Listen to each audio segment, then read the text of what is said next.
creating a culture of continued education and growth will keep your team motivated. So this is tricky because as salon owners, we're like busy, tired, and like training people all the time, like every day, like you're literally training. Like that's what you do, even if you're not formally training. You're setting the example of how you show up as a leader. Like that's what you're doing.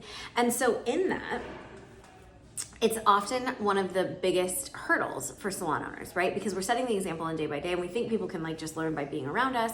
And sometimes that's the case, but sometimes it's not, right? And then, or maybe you're doing hands-on with them, you're training them, but it's just like not enough time. And you're like, where do I get that time from? And I will say that this is one of the biggest and most pivotal pieces of my success as a salon owner.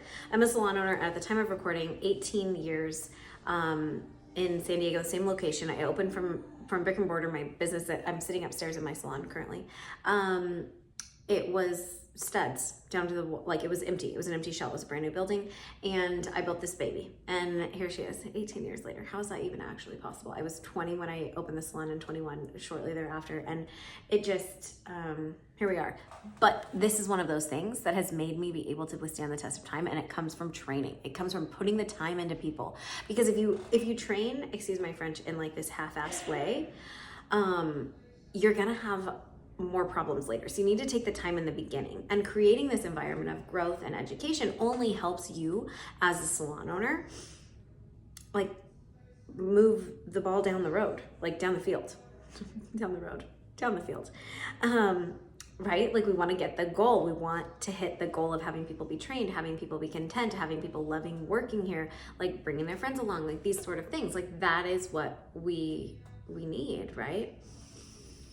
And you do that by like having that continued growth and having that culture be all about like growth for everybody. Because as people move up through this culture, they then get to become the teacher as well. And that's incredibly powerful for people to step into roles of leadership, whether or not it's like named or like, you know, titled or not, because we all like to help people.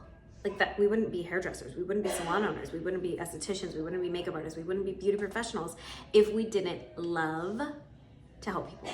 If we didn't like making people feel good, if we didn't like making an impact. You know I'm right.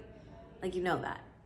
If you don't like helping people and you're a hairdresser or a salon owner, you're in the wrong job. If you're so tired you don't feel like it today, you just probably need a nap though, right? Like we all have those days, I'm not saying that.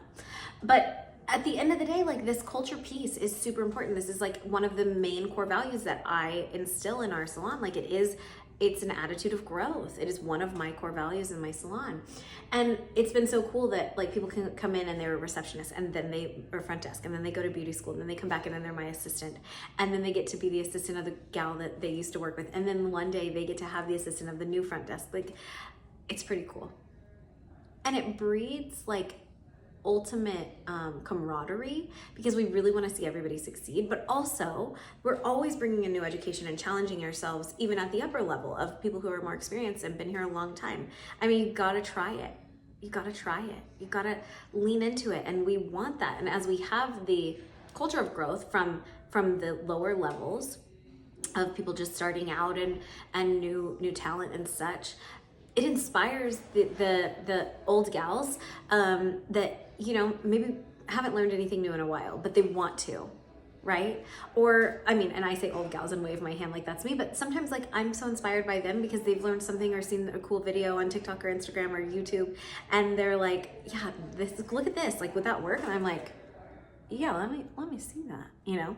And in my salon, we actually have a woman who is in her late 60s, and she is like, it's a spirit that you want to keep learning, you want to do better. And if you have that at the core of your culture, you will always have like forward movement in your business. Like there's just no way around it. And so it's really important that this is something that you instill in your business, in my opinion, if you want to have longevity. And after 18 years, I can say that this is one of the most important things that I've done as a leader, and also been the most rewarding. And so I encourage you to think about a culture of growth, a culture of education, and who doesn't love education, right? Like, we're always moving forward, doing better. But if we can have that be a cornerstone of our business, you will succeed that much more, because as you grow and learn new things, you bring it back to your clients, who then are inspired by you being better, who then are inspired by like the salon to be better. Like, they love coming here. They love that, because you're not some old fuddy-duddy that's doing the same 1980s haircut. You know what I mean? Like, so what if you are doing that 1980s haircut? Like, you're still learning new things, and maybe they ask for that, right? But it's about them feeling like you care about them, because you're pouring into yourself to take care of them, to take care of the next stylist, the future generation. This stuff is really important.